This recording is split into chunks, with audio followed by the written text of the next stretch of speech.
அனைவருக்கும் வணக்கம். அறிவுக்கடல் இந்த யூடியூப் சேனல் வந்து அங்கே இலக்கண பகுதி ஃபுல்லாக வந்து மாணவ மாணவிகளுக்கு வந்து நடத்திட்டு வரோம். இன்றைக்கி வந்து இரட்டை கிளவின்ற தலைப்பில் வந்து நம்ம பார்க்க போகிறோம். இரட்டை கிளவி இரட்டை சொற்களாக இணைந்து வரும், வினைக்கு அடைமொழியாக வரும், பிரித்தால் பொருள் தராது. இவ்வாறு வரும் இரட்டை சொற்களுக்கு இரட்டை கிளவி என்று பெயர். கலகல வென்று வாய் சிரிக்கும், கமகமவென்று பூ மணக்கும், சலசலவென்று நதி ஓடும். இவை சுவை தரும் இரட்டை கிளவிகளாகும்.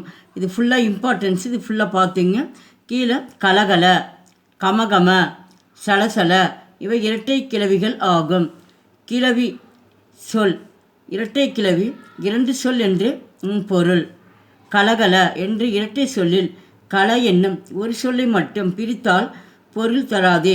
இந்த இரட்டைக்கில் வந்து இந்த கலகலன்னு இருக்குது, கலன்னு எடுத்து அதுக்கு வந்து பொருள் வந்து நம்மளுக்கு வந்து வராது. இரட்டை கிளவி இரண்டு முறை மட்டுமே வரும். இரட்டை கிளவி ஒரு சொல் அடுத்தடுத்து வரும். இச்சொல்லை பிரித்தால் பொருள் தராது. முதல் வர சொல்லே வந்து அடுத்து வரும், ஆனால் அதுக்கு வந்து பொருள் வந்து நம்மளுக்கு வராது.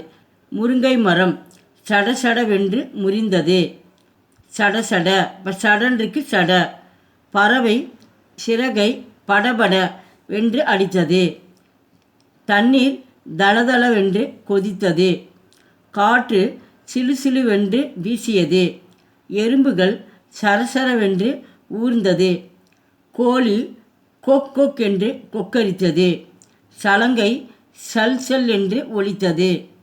நட்சத்திரங்கள் மினுக் மினுக்கென்று மின்னியது.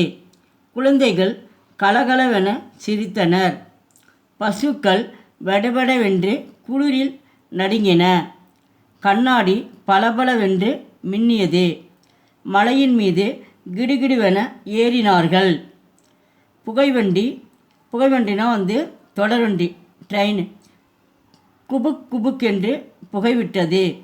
பாம்பு புஷ் புஷ் என்று சீறியது. பொழுது புலபுல என புலர்ந்தது. கீழே இங்கே பாக்ஸில் வந்து ஃபுல்லாக வந்து விடை கொடுத்துருக்காங்க. இதிலேருந்து கண்டுபிடிச்சது நம்ம இதில் எழுதுகிறோம். இந்த வீடியோ பிடிச்சி லைக் பண்ணுங்கள். நன்றி.